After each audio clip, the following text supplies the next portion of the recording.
simplysafe.com/Colin and also get a free security camera.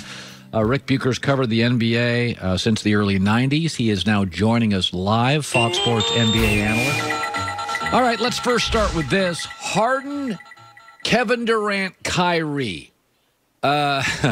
It sounds entertaining. Do you think it fits? No, I don't think it fits. I don't see how it fits.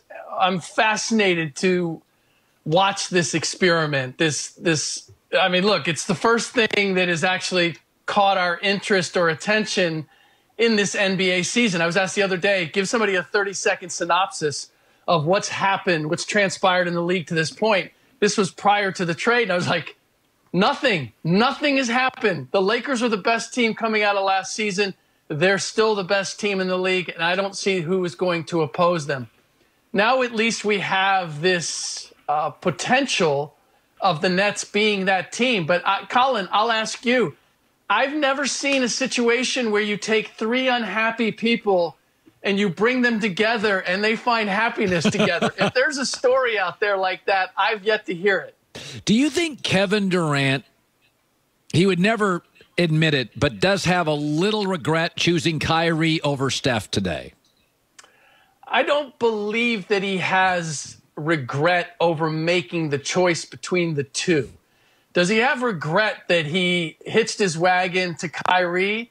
There has to be some thought about this is not going the way that I anticipated it, that it would. But what he was never going to get being with Steph was the recognition of his full capabilities. He was the two-time Finals MVP, and yet it was still looked at as Steph's team and always was going to be, and that Steph was the driving force behind those championships.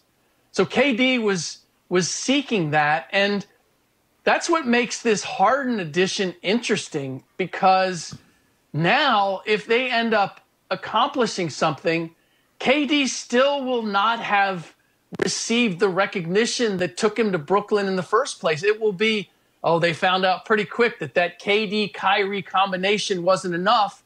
They needed to add a third piece to make it happen. And I believe that KD, look, I agree with him in that he has never been given his just due when it comes to who and what he is as a basketball player. But I don't believe that this circumstance, particularly adding Harden to the equation, is going to accomplish what brought KD there in the first place. What are we to make of Kyrie Irving? What's happened? What is going on? Do you know how many times, Colin, I've been asked that question over the last 24 hours, 48 hours? And my stock response is, you're asking me to look into the mind of Kyrie the artiste, in much the same way you'd ask me to look in and look at a painting by Basquiat or Picasso and say, what do you think he was thinking there? What's behind that?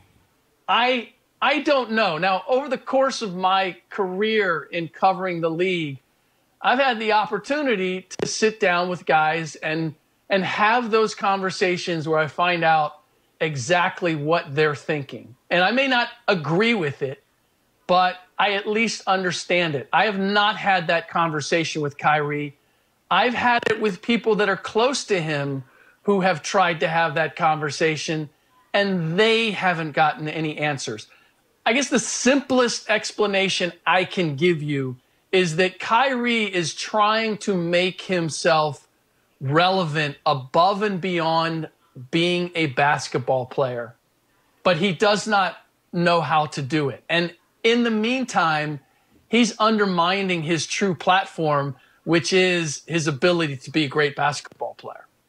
Yeah, it is. How do you think Adam Silver looks at all this? I mean, James Harden basically just throws his teammates under a bus. Do you think the commissioner has any concern? Because we know he didn't like KD going to the Warriors because he felt it was lopsided. This morning, Adam Silver, what do you think he thinks about this Brooklyn team now? I believe that he has to think that this is a boon to my league because, as I said, There wasn't really anything interesting going on. And the reality of the situation is you can look at players, superstar players, dictating where they're going to go and where they're going to play and what that does to the league. And it is a power struggle. There's no doubt that changes the equation. And he has to satisfy both small market and big market owners. The small market owners fearful that all of their players are going to end up going to the big markets or the most powerful teams. Look, Giannis Antetokounmpo made a great statement opposing that. So the bottom line is this generates interest in the league, and it generates hope among all of the franchises out there that don't have superstars that somehow, some way, they might someday get one of these. I mean, let's face it.